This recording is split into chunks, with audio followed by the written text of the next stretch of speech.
সাহিত্যের পাঁচমিশালি, শিল্প এবং সাহিত্য চর্চার সেরা ঠিকানা।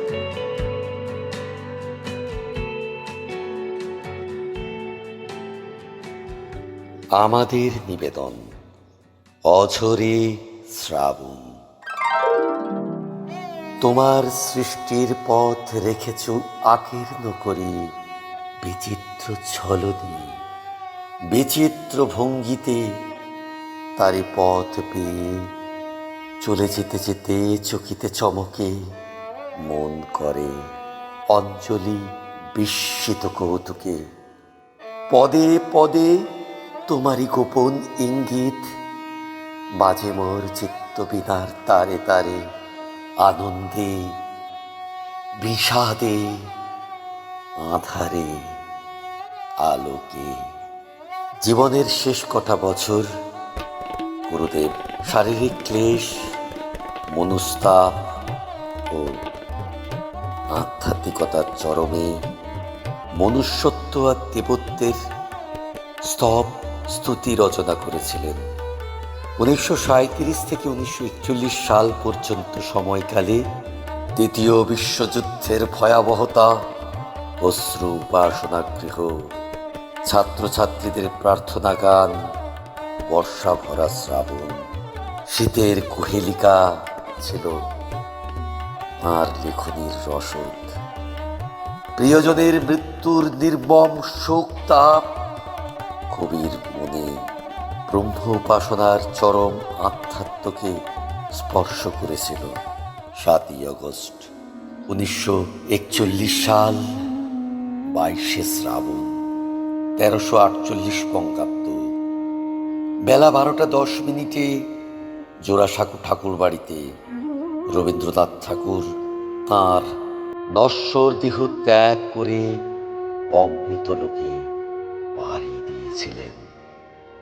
অনুক্ষণ বেঁচে আছে তার সৃষ্টি, সত্য, শিব, সুন্দর।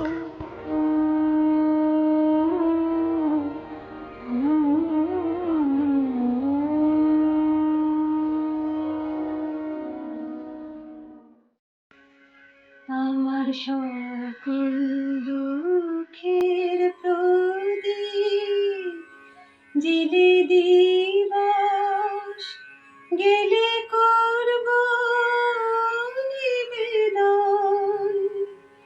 আমার ব্যথার পূজা হয়নি সমাপন।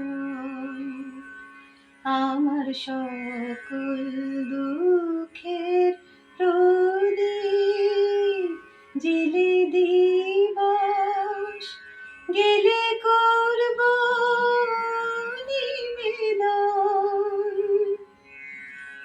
যখন বেলা শেষের ছায়ায় পাখিরা যায় আপন কুলায় মাঝে, সন্ধ্যা পূজার ঘণ্টা যখন বাজে, তখন আপন শেষ শিখাটি জ্বালবে জীবন। আমার ব্যথার পূজা হবে সমাপন। অনেক দিনের অনেক কথা, ব্যাকুলতা, বাধা, বেদন দূরে মনের মাঝে উঠেছে আজ ভোরে। যখন পূজার হোমানলে উঠবে জ্বলে একে একে তারা, আকাশ পানে ছুটে